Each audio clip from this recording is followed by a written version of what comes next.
好，同志们，我们都在轰轰烈烈的站起来，站起来。Welcome to the 289th edition of China Now with your gang of two. Nan Su, who is the senior investigative reporter for Epoch Times, and yours truly, Michael Olson, who long ago was dissuaded from becoming a China hound by the great helmsman himself, Mao Zedong. Each week, Nansu and I look out across the broad expanse of the Pacific Ocean from our home port at SantaCruzVoice.com, and we ask, China now, friend or foe, war or peace? Ni hao, Nansu.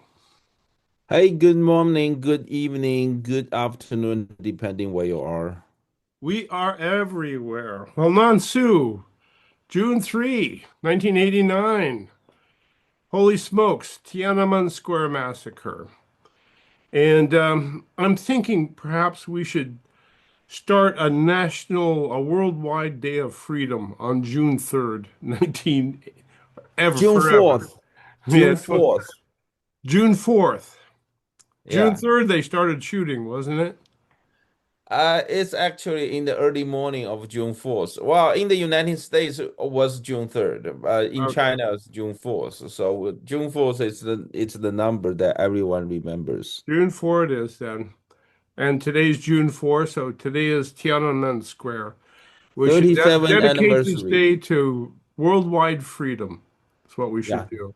It's 37th anniversary of Tiananmen Square massacre.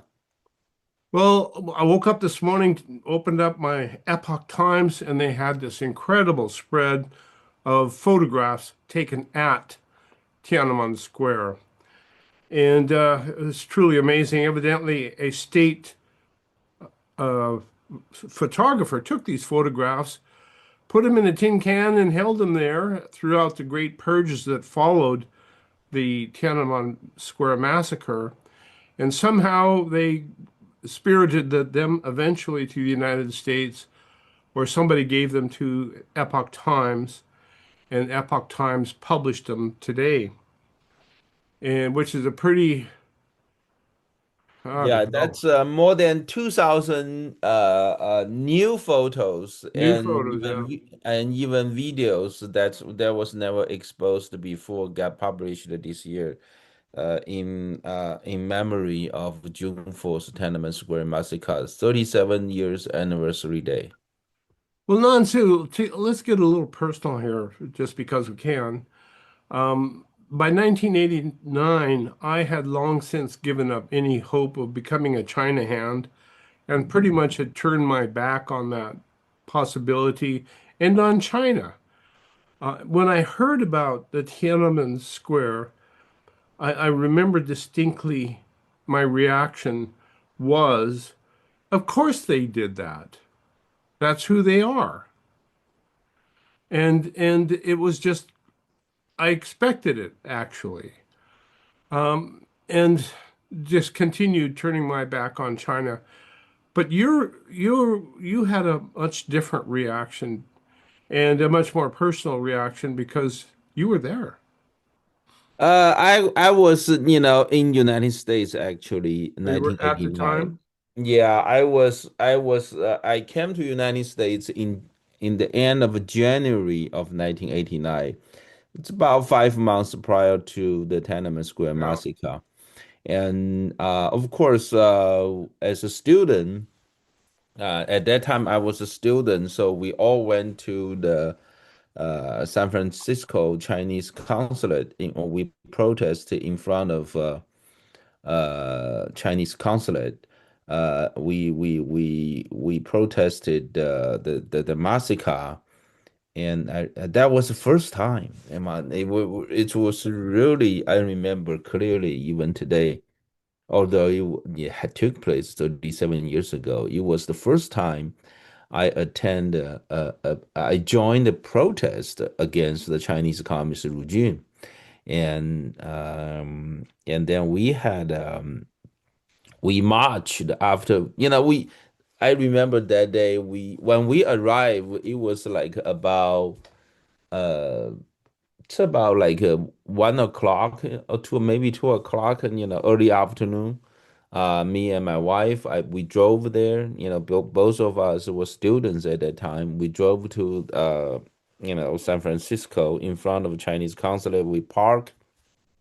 What we found out what they're doing is there was a lot of people coming all around Northern California and protest in front of sorry, I Like, got a as little. you know, as a student, you had to relate to the students that had been massacred in Tiananmen Square. Yeah, of course. Yeah, of course.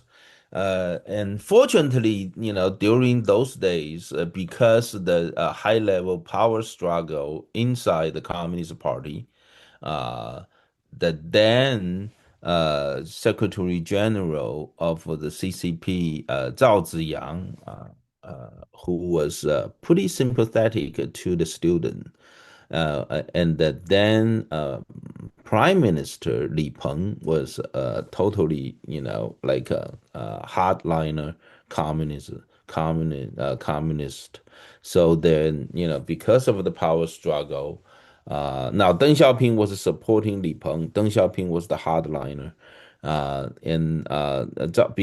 because the then CCP Secretary General Zhao Ziyang was pretty sympathetic to the students, so there are a period of press freedom, so that the Some CNN. glasnost, as it were. That's right. And CNN and many well-known international media were there shooting the pictures and photos and video footage. So we saw that, you know, uh, keep in mind, I just left China like about Sure. even less than 5 months, right? So so I saw all the photos. Even the people inside China wouldn't be able to see it. So we saw it because it was live. We saw It it was live. happening in front of our eyes. Yes. So that was the first time we joined the protest against the communist regime. So in front of San Francisco Chinese consulate, we arrived in the early afternoon, and then what we found out is there was students and the people, Americans and Chinese, and they are all over the Northern California joining the protest. And what they doing was, once they have enough people standing around the Chinese consulate, there will be no place to stand. Basically, it's all full. So then they just send the people, okay, you guys, we have enough people, just march from Chinese consulate and all the way to Portsmouth Square in San Francisco, Portsmouth Square, basically located in Chinatown, right? Right, right. So they say, well, we just walk. So we were there, joined the protest in front of a consulate for maybe 40 minutes, that amount of time, and then we joined the people are full there. So we start moving, we start marching to the Portsmouth Square. So and there were two gals, they were from UC Davis. Then they come from UC Davis. They were holding a huge banner. The two small girl, uh, holding a big banner. It says that pay the blood debt back. Deng Xiaoping and Li Peng. Deng Xiaoping and Li Peng paid the blood debt back. Which is to say, you owe us. You owe Yeah, the world. yeah. So we halfway towards the we did I me and my wife, we didn't prepare any banner. We just went there. We heard the news about the event, so we went there. We and then so but the two small girls was holding that big, very long banner. and and then they halfway into the march to the Portsmouth Square, so they both exhausted.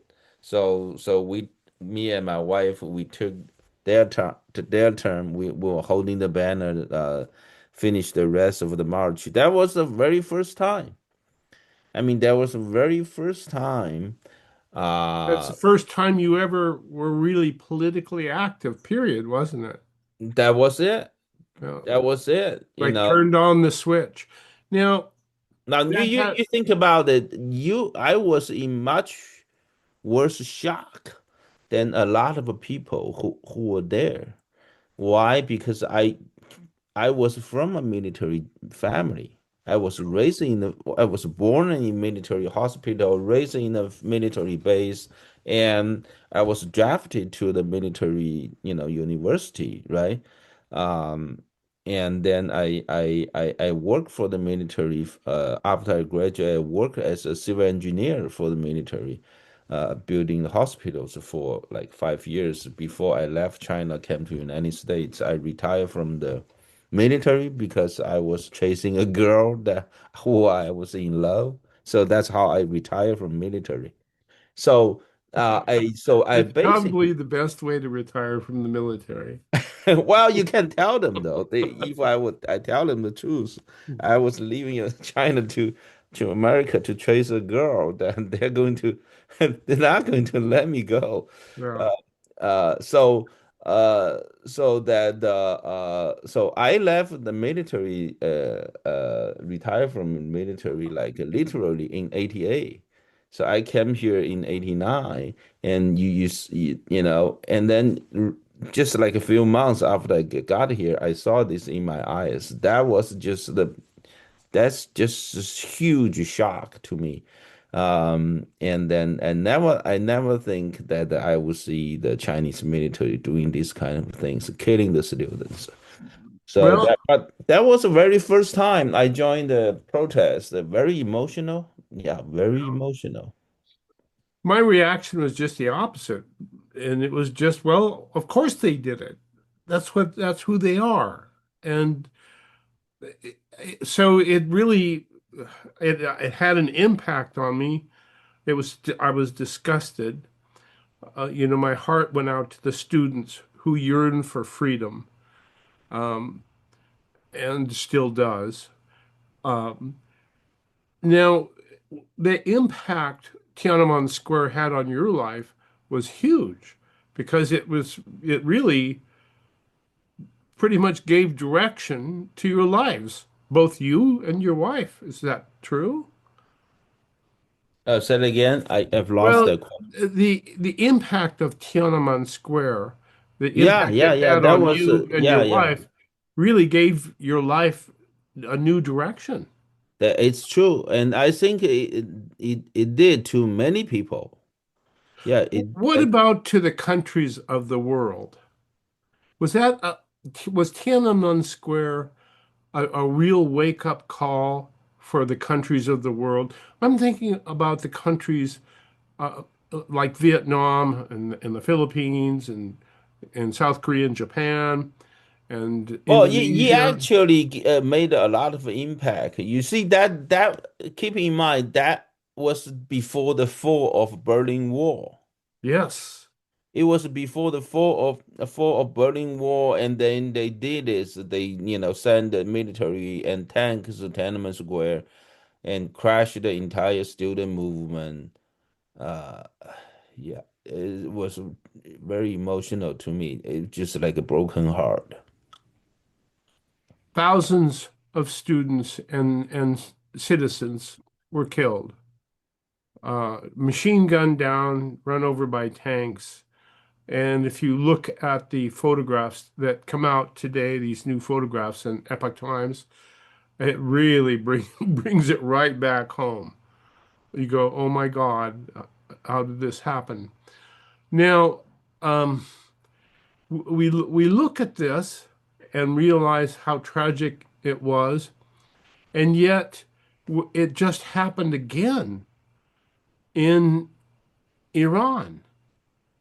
And we seem to have taken it like I took Tiananmen Square, well, of course they did that. That's who they are. That's who the mullahs are. That's right. Yeah. And that's Although they believe a different ideology, but but both of them are just inhuman. They're it's just inhuman, inhuman. yes. And in and you've often said that the Chinese Communist Party ideology is inhuman. Well, the communism is inhuman. The basically, Karl Marx talked about that the ideology of communism is like every by if the world goes into the communist stage, then everybody work as hard as possible, but take only as as least as From you each, need, you yeah, personally need. You only take the least that you of for your personal need, but that you work as hard as possible. So it's that's just inhuman. that's against the humanity, right? And also the way to realize that ideology is to go through the violent revolution, and that's also against the humanity. So both the ideology itself and also that the way to realize the ideology are both inhuman. So basically, that's the way it is, and that's why um, I think that both President Trump and Secretary of State Marco Rubio today gave a statement. And let me read it to you. That's the Rubio's Secretary of State statement. He says, on June 4th, the world marks 37 years since the Chinese Communist Party ordered its troops to attack the thousands of peaceful demonstrators in and around Tiananmen Square. Chinese students, workers, and other civilians who lost their lives had gathered to exercise their natural rights and demand democratic reforms and accountability for corruption. And we remember their lives and honor their legacy. No amount of censorship can erase the past. Those who sacrifice to uphold their unalienable rights of free expression and peaceful assembly will be vindicated someday. Well, I hope someday Is will someday be soon. tomorrow. Will be tomorrow. Now, President Trump gave a very long statement, so I'm going to just read one first paragraph of the proclamation, which reads, "This week, our nation observed Anti-Communism Week, a solemn remembrance of the devastation caused by one of history's most destructive ideologies. Across the continents and generations, communism has wrought devastation upon nations and souls. More than 100 million lives have been taken by regimes that sought to erase faith, suppress freedom, and destroy prosperity earned through the hard work, violating the God given rights and dignity of those they oppressed. As we honor their memory, we renew our national promise to stand firm against the communism, to uphold the cause of liberty and human worth, and to affirm once more that no system of government can ever replace the will and conscience of a free people." It's a long statement, but that's just the first paragraph. I thought it was great. It was a great statement to honor those who died during the Tiananmen Square massacre. So, what did he call the week? He called there was a name for the Communism Awareness Week or something like that. Anti-Communism Week. Anti-Communism Week. I love it. And I think June 3rd should be held up by all the nations of all the people of the world. all of the people of the world should honor June 4th as in remembrance of all of our desire to be free. That's what I think. And that is antithetical to communism and to Shia Islam as well, and to all of the other totalitarian fascists who want people to be prisoners instead of citizens. So I'm totally in favor of holding this day up to all citizens of the world as a remembrance of what we all share together. At any rate, those people who spirited out the photographs that you will see today in Epoch Times of Tiananmen Square. How many photographs? More than 2,000. More than 2,000 photographs taken by a state photographer, a member of the Communist Party who was taking pictures that day. And somehow he took his film and put it in the film canisters and put it in a box. And he spirited that out of the country, or somebody did, and brought it to the United States and gave them to Epoch Times to keep and to publish. And they did that. And now the CCP is going after the people who gave those photographs to the world and threatening them and threatening their families. And if you're even suspected of being party to this, they're going to go after you, and they're going to go after your. And if if you have become a citizen of the United States, they're going to go after your families in China, and to make them suffer for what you have done. So this goes on as a never-ending struggle between people and government.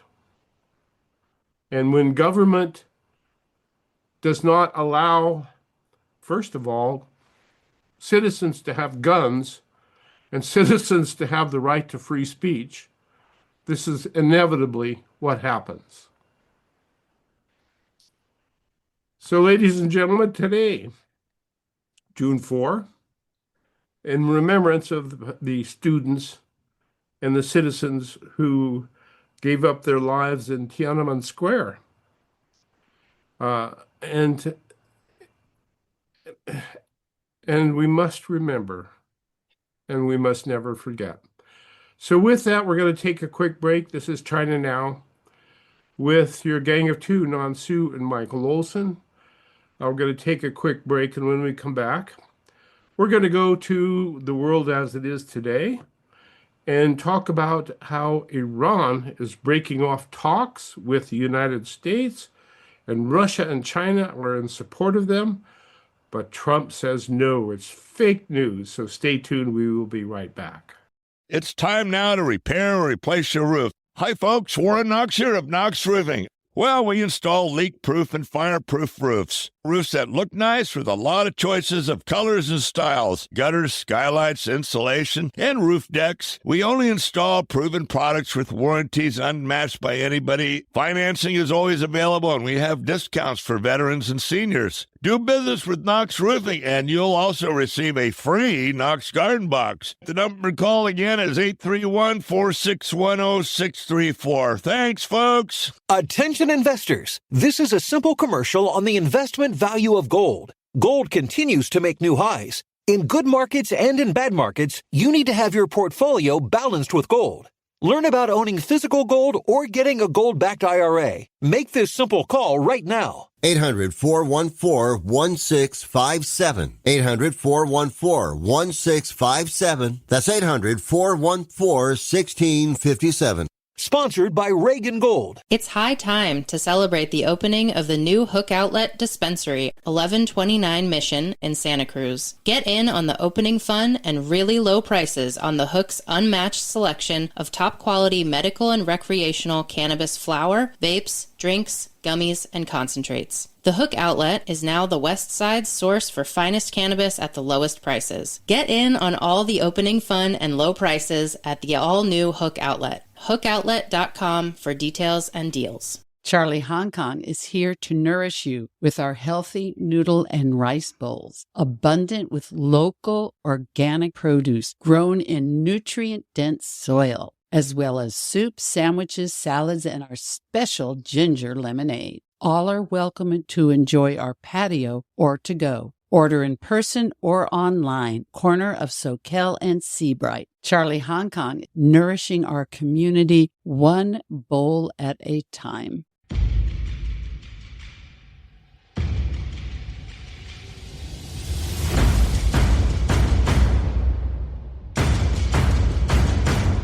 我们伟大来的，我们是中国现在 China Now with your gang of two, Nan Su and Michael Olson.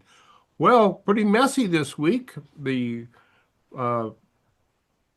halt in fighting over in Iran with the United States versus Iran. But a lot of shooting up going up when the ceasefire was supposed to be going. A lot of it, I think, Nansu, relates to what's going on in Lebanon and the fight between Israel and Hamas in Lebanon. And it goes on, and I think the press has caught on to the fact that everything is falling apart over there. And so the press has been saying that the Iran and the U.S. have stopped talking a few days ago. But Trump says the conversations between us have been going on continuously, including 4 days ago, 3 days ago, 2 days ago, 1 day ago, and today. Where they lead, one never knows. But as I told Iran, it's time, one way or another, for you to make a deal. You've been doing this for 47 years, and it cannot be allowed to go on any longer.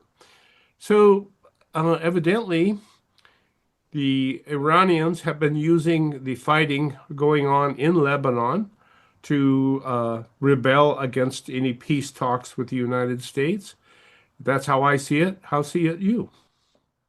Well, one thing I would say, it's important this week is actually, I think Trump need to move quickly back to the military action.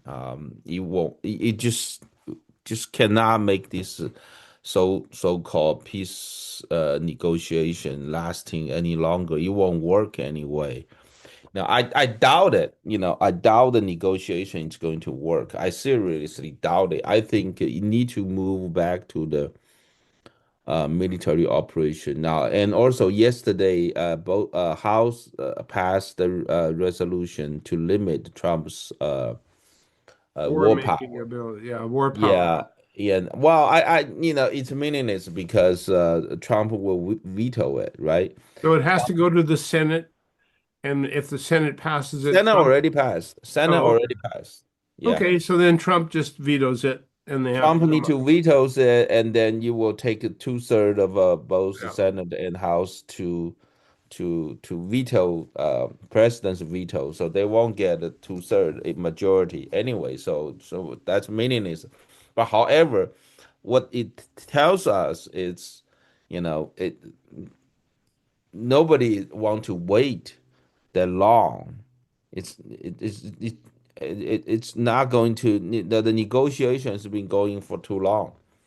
Trump cannot keep that negotiation forever. He need to finish wherever we started in Iran. That's what it is. And I think the best negotiation would be negotiate while the military operation ongoing. Both, doing both things at the same time. That's very important. You can't You can't ceasefire. You can't do ceasefire. You do ceasefire, they're going to drag forever. And So I I think think that everybody thinks the same thing. yeah. Everybody knows that Iran has been doing this for 47 years. Yeah, they That already they've been dragging for 47 years.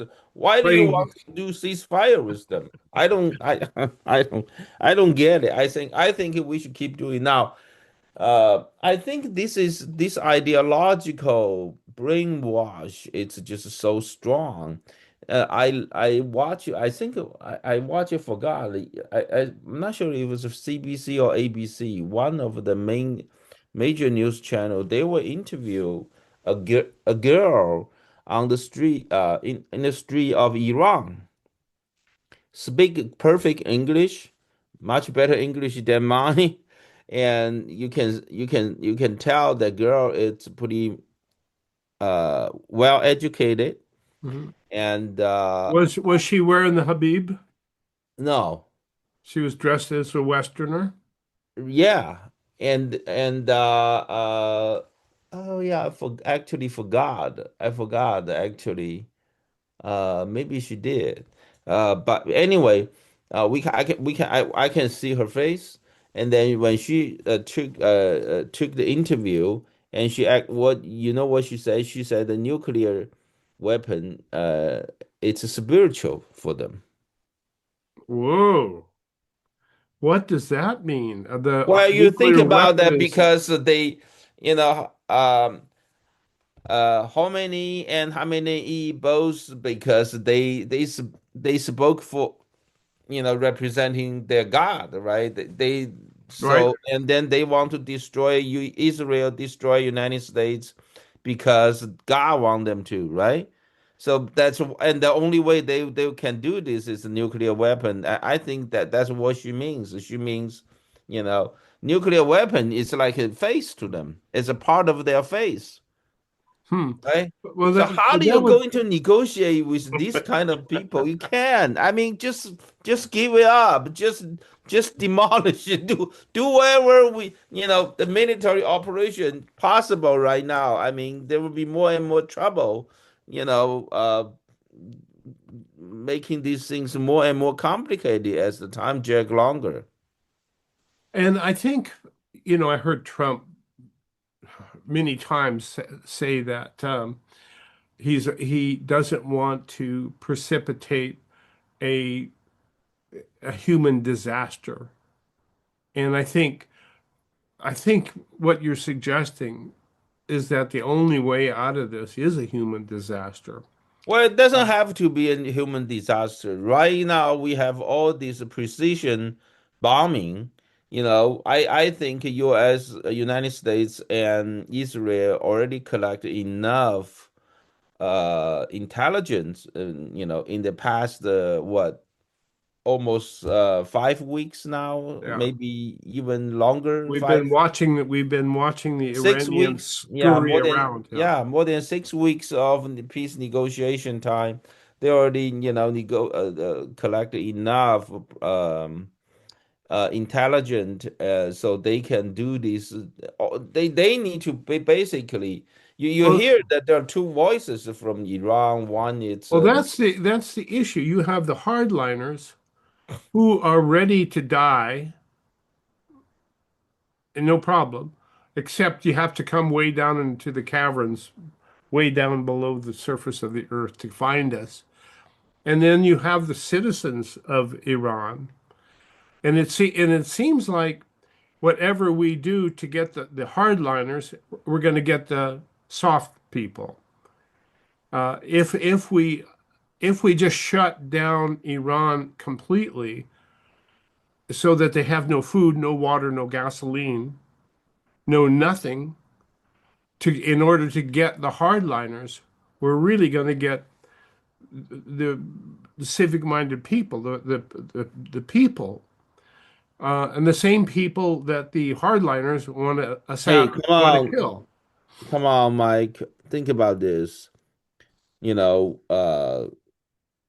let's just go back to talk about communism. Okay, it's Okay. similar. Okay, the two models how our United States deal with communist regimes. One model is how we deal with the Soviet Union. We drove their economy to collapse, and Mhm. then the regime collapsed. You Which know, is there, what we're trying to do right now. yeah, there is a period of time that the people will suffer. Now, you make this blockade lasting forever, will be the same result. You will be the same result. People, you only make the suffering longer. You don't make it shorter, Well, let me right? explore another possibility. What about expediting the severity of the blockade? What about blowing up train tracks that lead from China into Iran? What about stopping air flights coming in and out of Iran? What about blowing up the bridges going in and out of Iran? So you just shut the country down completely and allow Well, see, nothing. then, basically, we are going to run directly. Besides Iran, we basically throw China and Russia into this whole thing, right? Well, they Uh, are in it. They are in. well, at least you're not. They're not really. What because because we at least for now we're not directly making attack of Russian ships going through Caspian Sea to reach Iran. We're not going after the trains from China to Iran. So but if you do that, then keep in Well, mind. and that's what I'm saying. You don't go after the Chinese trains, you don't go after the Russian ships, but you shut down the Iranian ports on the Caspian Sea, and you shut down the train trestles coming into Iran, and therefore you blockade those entrances that Iran is using to get resupplied. Because this You mean we are going to attack the part the infrastructure that's inside the border of yes, Iran? inside the border of Iran. Okay, yeah, I got it. Yeah, I think that's a good idea. Um, now, um, that's just the Trump idea of destroy their facilities Yeah, and infrastructures, right? yeah.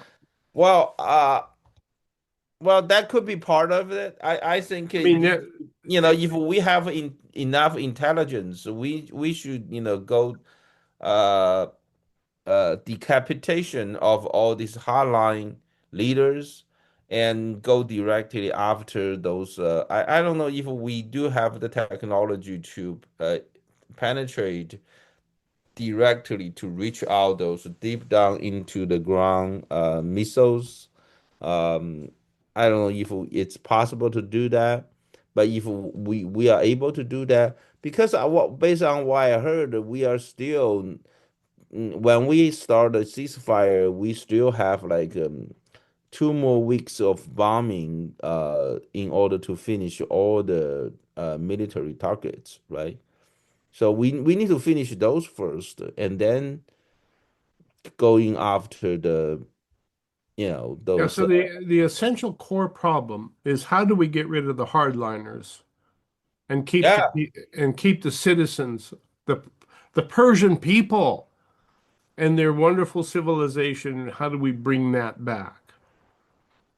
yeah. I think the hardliners will be the first target, right? I'm not sure if we can get them. If the military has the ways to to actually kill them as many as possible. And um that economic blockade, just look at Cuba. It lasts for a long, long time. I don't Well, think it was Trump never will. blockaded though. Oh, I okay. mean, because Cuba was always getting energy from Venezuela, food from Russia, money from Russia. So it was never really blockaded. We tolerated all of that. So I think if Trump is going to succeed with blockading, he has to blockade. I mean, he has to shut down The full the blockade, you mean? yeah, a full blockade. So you got to shut down the airport. You got to shut down the ports. You got to shut down the train tracks coming into town. You got to stop it if you're going to stop it. Otherwise, they have a stash that lasts them a year and a half underground, and you just have to shut it down for the population. Yeah, I think that whatever Trump needs to do, I think all these different plan A, B, C, D, E, F, G, they are all on the table of Yeah. Trump. He just need to do it quickly. Just so forget about the negotiation. The negotiation will never work, basically. So, am I wrong We in already think? negotiated with them 47 years. It never worked. How do you think that, just because of a bombing of like a month, they're going to all of a sudden change their mind? Yeah. It's the nuclear weapon is it's actually spiritual to these extremist religious people. It's just, I mean, you can't change that. And that's what we have to come to grips with. And I don't think we have come to grips with that. I think we just don't think that it's a possibility that a country could feel that way about us or Israel. But for 47 years, Well, they've been that's yelling. for 40. Well, I mean, that's how the regime, lasted for 47 years, right? It all comes from the base of that belief that, they representing the God, and then their God want them to destroy Israel and United States. And What's so secret about? I think this is not a secret. Everybody knows that. everybody knows it, Why but we we're don't not? believe it. We've heard it, but we don't believe it's really true. We do not believe that anybody could feel or think that way about Well, us. I think Americans is, this is American mentality. We're Panda using, love. all this panda love, all the way we believe what the religious leader may think. It's just, it's our own mentality. We have a religious freedom here. Of course, if you use our logic of our life, we won't be able to understand what they think. There But you you have go. to put your feet into their shoes, right? So I don't think the negotiation will go anywhere. It doesn't matter. Trump says he has all the time in the world, but I don't think even he has all the time Well, I in the don't think he world. believes that either. Let's turn It's to going to work. let's turn to It's the not fight. going to work. Let's turn to the fight in Israel. And it seems as though Trump responded to Netanyahu by telling him to get the bleep out of Lebanon, and in a very angry tone too. Well, And I remember clearly, when the ceasefire started, that United States government, State Department clearly said the fight between Israel and Hezbollah was not a part of the ceasefire deal. well, now we seem to change our mind on that. Yeah, yeah. I And think that the more that this negotiation goes, the there you longer go. it goes. Actually, we see we give away more, and then we achieve nothing. I don't think the negotiation need to go any longer. I So mean, do you think that Iran on the mullahs or whoever's running Iran is using the Israel attacks on Hezbollah as a stalling technique for the negotiations by saying, "Hey, you're supporting this war against our people in Lebanon, and therefore we're not going to talk to you about this peace plan you've got." that at the beginning, Trump talked about four things. Now he only talk about two things. At the Meaning, beginning, he talked about number one, get rid of their enriched uranium and nuclear program. Number two, open the Strait of Hormuz. That's the only thing he's talking about now. And there are other two things he already dropped. Number three was that The Iranian proxy regimes, army. yeah, the proxy army. And number four is their, ballistic missile program. That too, he doesn't talk about anymore. He only talk about two.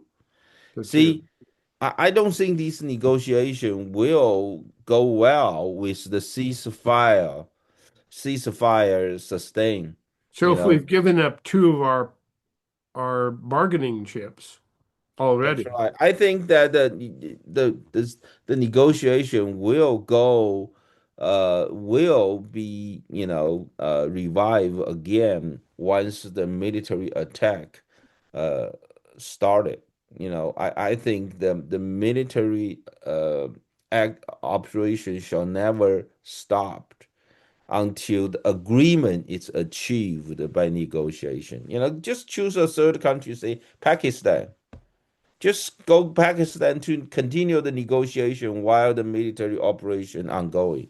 If they want to talk, fine. They don't want to talk, don't even send anybody there. So until they say, okay, they want a negotiation, and then we'll tell them, okay, we won't stop the military operation until the agreement. So that way the ball is in their court. Now, if Trump succeeds in getting his great new deal with Iran, and he gets his signatures, and he gets an agreement, and everything looks nice and rosy, do you think Iran is actually going to turn over its dust and its I capability of don't making more see. I dust? don't think that I don't think it's going to happen. Hey, let's do this. If Iran actually, by negotiation and give up its enriched uranium, I will take you to lunch. I don't think it will happen. I think I people. don't I know if think, I'd take well, of that bet. course, now if the military operations restarted, it's possible. Okay, I mean the current negotiation. If the current negotiation during the ceasefire is actually to make Iran to give up its enriched uranium, that I will take you to lunch. So you're not very optimistic about this deal going through No, at no, I all. do not. See, I again and again.